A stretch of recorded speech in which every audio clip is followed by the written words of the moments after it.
काया कर रंग दूधी माटी लखे गोरी अरे चाइली रे तोर जूती जान मारेला ओ चेहरा के पोती लगले अरे मेकअप लगा के ओ चेहरा के पोती लगले अरे मेकअप लगा के ही कैसे लेबू तो के चूम बोले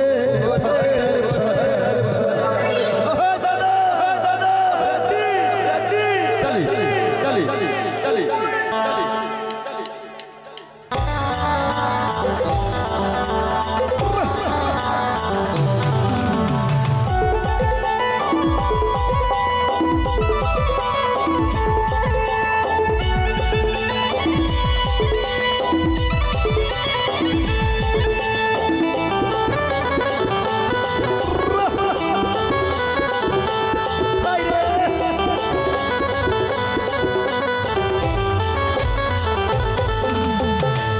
कर रंग दूधी माटी लखे गोरी चाइले रे तोर जूते जान मारेला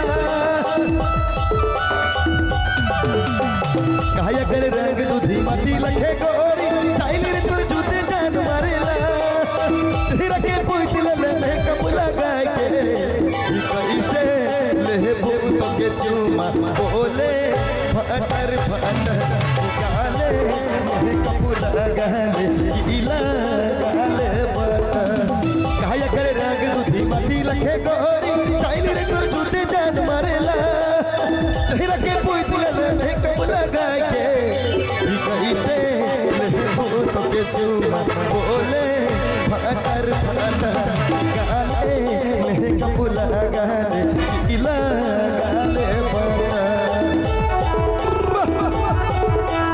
आप देख रहे हैं नागपुरी स्टेज हलचल की प्रस्तुति। क्या बात है ये संधि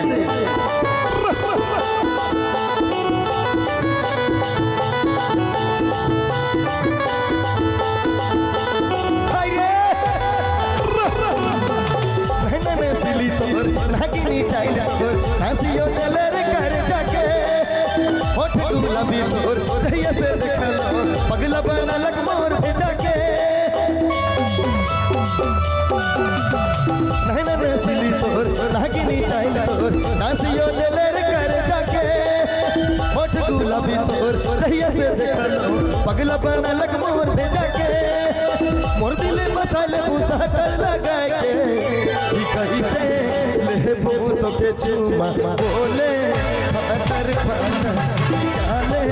मेकअप लगा ले गीला गाले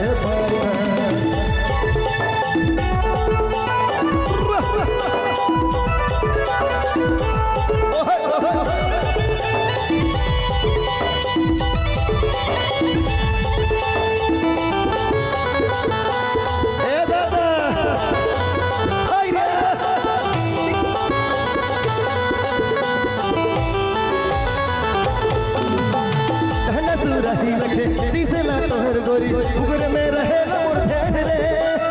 नहीं न काटर से ऐसे ना देखबे अब कब लेबे हमर प्राण रे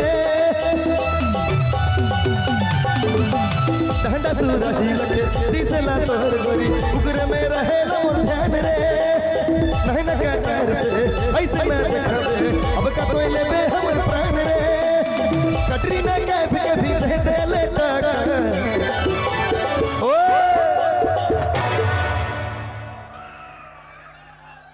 हमर दिल बसा लेबू अरे सहटर लगा के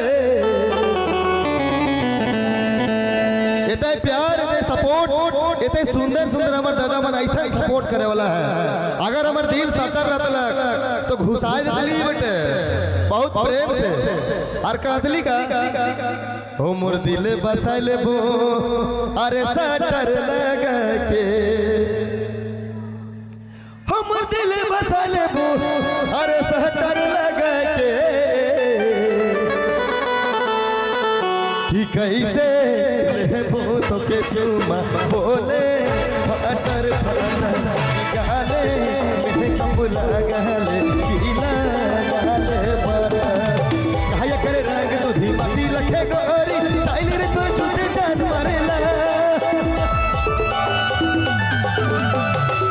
कर रंग बुद्धि मती लखे गोरी चाइल रे तोर झूठे जान मारेला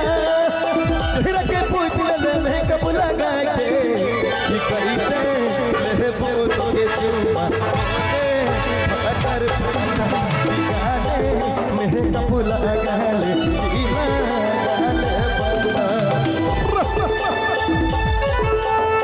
आप देख रहे हैं नागपुरी स्टेज हलचल की प्रस्तुति।